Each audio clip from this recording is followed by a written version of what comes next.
St. Louisin johto. Ja kolmas peli nyt siis Chicagossa. Ja Blackhawksilla melkein pakkovoiton paikka. Saa nähdä miten tulee käymään.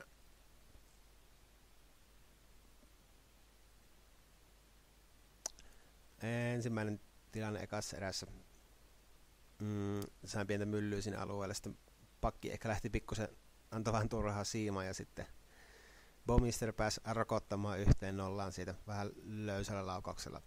Tämä kolmas peli ei ehkä ollut Millerin uran paras peli muutenkaan, mutta aika paljon tilahan tuossa Bouwmeesterille kieltämättä kyllä oli. Sitten toinen hyökkäys melkein heti perään. Spessa pääsee jollekin ihan ripuli rystysiipasulla yllättämään Millerin siitä jostakin räpylä ja patjan välistä.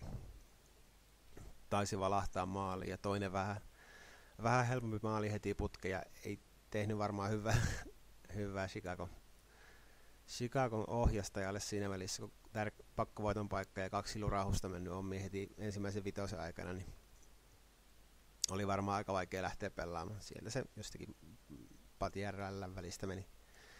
No, Chicago ei sitten kuitenkaan luovuttanut vielä ensimmäisen erään mylläkkä päälle sitten vetoviivasta ja Tays ohjaa hienosti maali. Nauratti tässä kohta näkyy tuosta hidastuksesta, kun mitä meikän pakit tekee tuossa maali eessä. Tästä ei näy vielä, mutta sitten seuraavasta kulmasta näkyy Swagman ja toi Ledi pitää tosta hossa. Swagman lähti jonnekin ihan ihme seikkailulle ja en tiedä, vaihtavat vähän lennosta pareja, mutta ei tämä oikein toimi, niin kuin näkyy.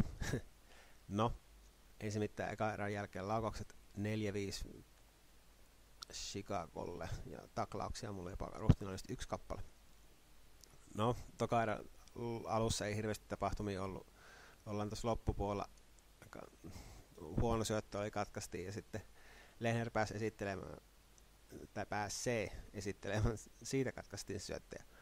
Eka torjunta hyvä ja toka torjunta vielä hyvää perään. Ja vielä kolmaskin sitten kiekko haltuun. Tokassa erässä tosiaan hirveästi tapahtumia ollut, toi oli oikeastaan aina. Laukaukset 60. Blackhawksin pienoisessa hallinnassa niitten muodossa, kyllä. No, sitten kolmanteen erään. Rua pääsi kokeilemaan slotista taas joku 100 kerran, mutta tutuin tuloksia, kun 8 kilometriä ohi. Sitten Chicagolla hyökkäys. Siinä Lehner vähän seikkailee, mutta onneksi sai sitten vangittua. Vielä ihan matsin lopussa oli hyvä tilanne mulla. Ja sitten vähän hölmöilin Bouwmeesterille ja meinasi tulla paha tilanne vielä omiin, mutta onneksi Lehner kesti sitten sen. Ja voitto kotiin siitä matsista 2-1 numeroin. Eka erän jälkeen ei tosiaan sitten mitään maalihommia tullukaan. Mutta tää oli ehkä se matsi, mikä Chicago jää harmittamaan, kun Miller riimii niin paljon. Mutta ei se mitään, Spessalle 1+1 ja voitto kotiin. Ja näillä eväin sitten 4. matsiin.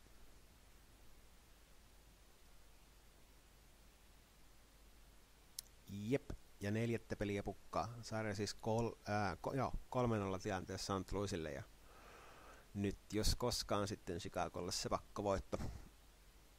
Ja eipä se huonosti alkanut. Heti hirveä mylläkkä päällä ja ehkä, no ei se nyt on ihan rehtimaali se oli, ei siinä. Tää kaapasu näyttää vähän hassulta, vaan tuosta kiekko joku 3 metriä selän takkaa haltuun ja sitten raapasu maalille, mutta Saadi ohjasi ihan hienosti, ei siinä nyt lähellekään ollut korkeita mailla, en tiedä miksi me tässä tarkastettiin. Mutta sinne se meni. Ei kahta kysymystä. No, sitten meikälle vastahyökkäys vielä ekan 10 ennen. Taas ehkä vähän semmonen onnekas. No tuntuu menevän aika usein tuolla tavalla, kun lakasee tuolle perään ja tää one-timeri, niin sanotusti tulee väärältä käältä ja sitten tulee semmoinen löröveto sinne maalle ja sieltä Tarasenko sai sitten ohjattua sen vielä.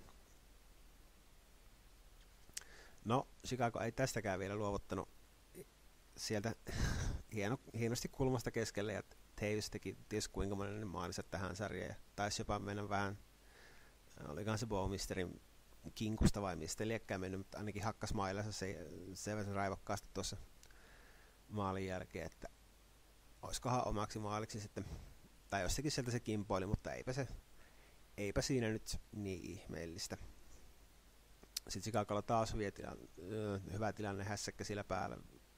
Hieno ohjaus lennosta, mutta Lehner sai vielä seivattua aika ihmeellisellä seivillä. No sitten Roa pääsi aika lailla läpi siitä, mutta ehkä olisi rankkaria siitä voinut toivoa, mutta ei tullut sitä. YV tuli kuitenkin. Tuossa nähdään vielä, no hieno kuvakulma, mutta kuitenkin melko puhas läpi ja oli ja kamppi, mutta ei sit rankkaria sit tullut. Mylläkkä tuli kuitenkin. Hieno koneen takakarvaus siinä, sitten jäi vähän vapaaksi. Ja tässä sarjassa hyvin toiminut Berglund Roa kaksikko skorasi 2-2 tasoituksen. Ruhtinaalista 3 laukausta ekassa erässä ja 2 maalia.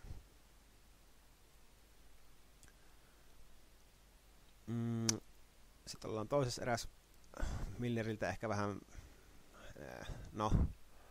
huono syöttö sinne maalin taakse ja sitten sain karvattua se Berglundille ja tuttu kaksikko Berglund Roa. Toimi jälleen kerran ja Roa maalintekijänä 3-2. Ja näissä numeroissa sitten mentiin kolmanteen erään 8-18 laukaukset, niin Chicagolla niissä ehkä pientä mylläkkää, mutta ei siellä nyt hirveästi vaarallisia tilanteita ollut. Ja kolmas erä oli semmoista varmaa puolustamista vaan omalta osalta, jonka johdosta sitten napattiin voitto kotiin ja sarja oli sitä myöten siinä. Vaikka se nyt meni 4-0, niin ei se nyt ihan mikään, niin jokainen peli olisi periaatteessa voinut päättyä vähänkin eri tavalla, jos olisi pomppinut kaverille vähän, mutta nyt tällä kertaa näin ja sain kostettua viime vuoden tiputuksen mukavasti. Näillä eväillä Edmontonin kaataan.